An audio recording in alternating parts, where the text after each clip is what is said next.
sejak dulu saya merasa begini ya, karena yang saya masuk itu, saya juga pernah jadi dosen di UIN ya, di IAIN waktu itu.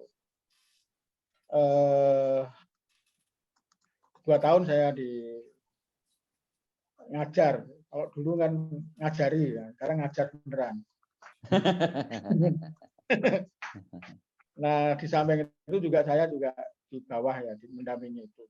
Nah, dari 2 titik itu, saya sebetulnya gini ya, saya sekarang merasa lebih merasa jelas sekali bahwa memang ada 2 krisis yang harus dihadapi sekarang. Pertama, krisis pengetahuan, Pak. Ilmu pengetahuan itu mengalami krisis. Jadi ilmu pengetahuan, saya itu gini, ini cerita aja. Yeah. Jadi setelah saya mendampingi anak jalanan, saya juga mendampingi korban 65, terutama ibu-ibu ya, terutama yang perempuan. Yang poin saya yang penting ini di sini. Nah, waktu itu saya minta tolong kepada mahasiswa psikologi untuk mendampingi ibu-ibu ini supaya bisa trauma healing, bisa mendampingi bercerita dan seterusnya. Beneran kita buat pelatihan untuk pendampingan seperti itu ya.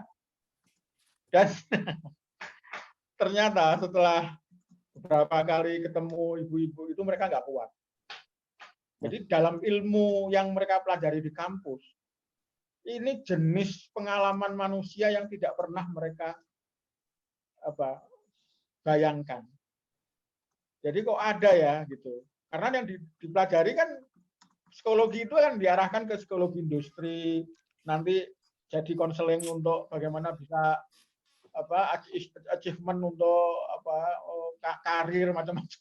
Nah ini ada orang kan ini nggak masuk akal, Pak.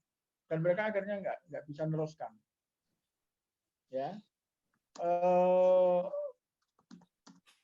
Sebelumnya saya waktu mendampingi anak-anak ini juga, saya waktu itu masih ngajar di IAIN.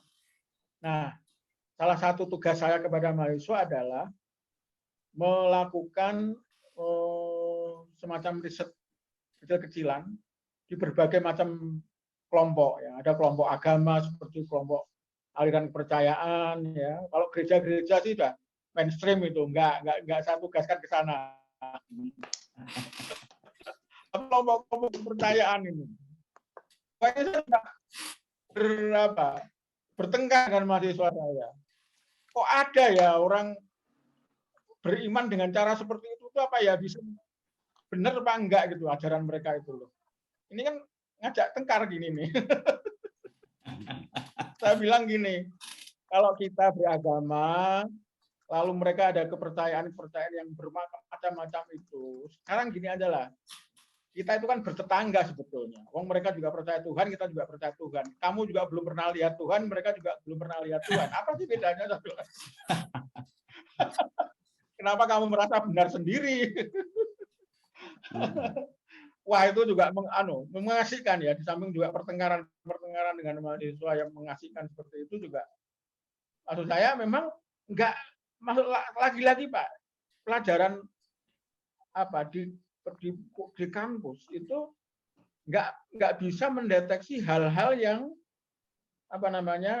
di luar kebiasaan mainstream tadi itu. Kalau agama ya Islam, Katolik gitu ya. Kalau ada orang yang beragama yang lain itu udah nggak masuk akal mereka, agak begitu. Jadi ini memang tugas yang menurut saya agak penting bagi kita semua sekarang ini, karena ada 2 krisis tadi itu, krisis pengetahuan dan juga krisis religiositas. Religiositas dalam arti tidak hanya agama, tapi juga penghayatan kepada agama yang lebih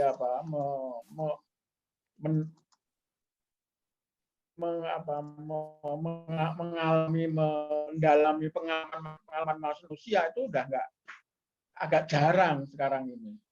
Nah, oleh karena itu banyak yang masih terkaget-kaget dengan cara itu. Tapi menurut saya harus ada upaya untuk untuk mengenalkan, ya paling tidak memperkenalkan, kalau bisa malah dalam yang lebih ekstrim lagi membenturkan dengan kenyataan-kenyataan yang memang tidak terpikirkan sebelumnya itu. Nah, sehingga nanti dia melihat bahwa hidup ini memang bukan sekedar pengetahuan, tapi hidup ini juga sebuah realitas.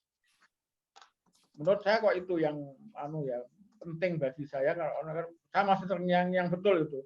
Bagaimana mahasiswa-mahasiswa shock dengan kenyataan-kenyataan yang tidak pernah terpikirkan sebelumnya.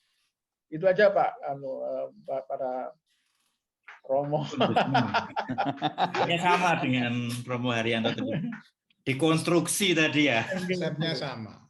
Ya, betul. Ya, benar Pak, benar. Dikonstruksi dengan cara memang ya, mempelajari teori oke, karena itu memang urusan pengetahuan, memang memperkenalkan teori-teori, tapi teori itu juga digali kembali sehingga teori itu tidak bunyi seperti yang jadinya seperti apa, tapi teori itu kan berproses. Ya, kita memperkenalkan proses membuat teori itu yang penting sebetulnya. Nah, sehingga ada pengalaman yang asik gitu, di samping dia belajar teori tapi juga belajar bagaimana hidup dengan kenyataan-kenyataan yang saling berbenturan itu. Kesalahan perguruan tinggi itu apa sih? Menjadikan teori setara dengan syahadat. Karena nyaman, Romo, nyaman. Kalau dibuat ke kenyataan itu kan bingung. Iya. Pasti kaget-kaget itu. Dan yang mau yakini teori itu paling setara dengan syahadat adalah dosennya. Karena dosennya nggak mau belajar lagi. Iya, nggak mau mendekonstruksi teorinya lagi.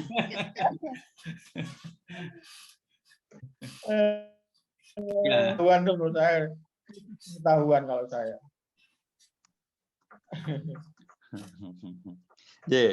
Mungkin baurannya memang menarik ya, aspeknya banyak, tapi intinya lalu membangunkan kesadaran baru mahasiswa untuk lalu terbangun dari tidurnya. Karena selama ini metodologi pembelajaran di sekolah menengah pun demikian kan, kita tidak bisa menafikan ya semuanya. Wah, ini lebih ngeri lagi Pak. Lebih mengerikan kalau sekolah menengah. Kalau yang menengah ini lebih mengerikan. Oh gitu ya. Terus Mas Imam. Ya, itu belenggu luar biasa. Belenggu luar biasa. Orang suruh ngapal aja kok ya. Gimana? Oh ya, justru yang lumayan lah mahasiswa masih bisa. Kalau dosennya bener gitu masih bisa ada kebebasan dikit lah. Kalau menengah itu nggak bisa. Yang dapat tiket gratis masuk perguruan tinggi negeri malah yang hafal Quran. Hafal Quran dan hafal teori, hafal rumus. Iya. Tidak ditanya apakah ngerti, enggak. Hafal. Ya. Ya benar. Jadi krisis pengetahuan juga krisis religiositas. Ya, pengetahuannya betul. hanya apalan teori, yang religiositas juga apalan Quran. Iya, betul. Sama ada itu. Ya, menarik ini, betul. Nah, hanya lalu gini, mungkin ngobrol sedikit dengan lalu Pak Heri. Ini dari ini kan dimensi masalah yang lalu sudah kita coba raba, ini kan agak terlihat ya. Lalu begini pertanyaannya. Balik ke saya mengulang pertanyaannya Romo Haryanto tadi, yang dingin-dingin Mas Imam terakhir ini juga, setelah ketemu audiensnya, setelah ketemu khalayaknya, ini teman-teman mahasiswa Ubaya. Nah, berikutnya ini kan, ini akan kita posisikan seperti apa?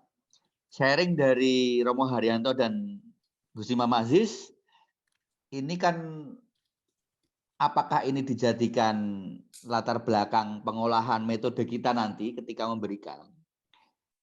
Atau ini menjadi kalau menjadi sharing begitu saja, apalagi ini mahasiswa tingkat awal gitu, ini mungkin juga perlu kita perlu kita adjust, kita sesuaikan dalam dalam materi yang lebih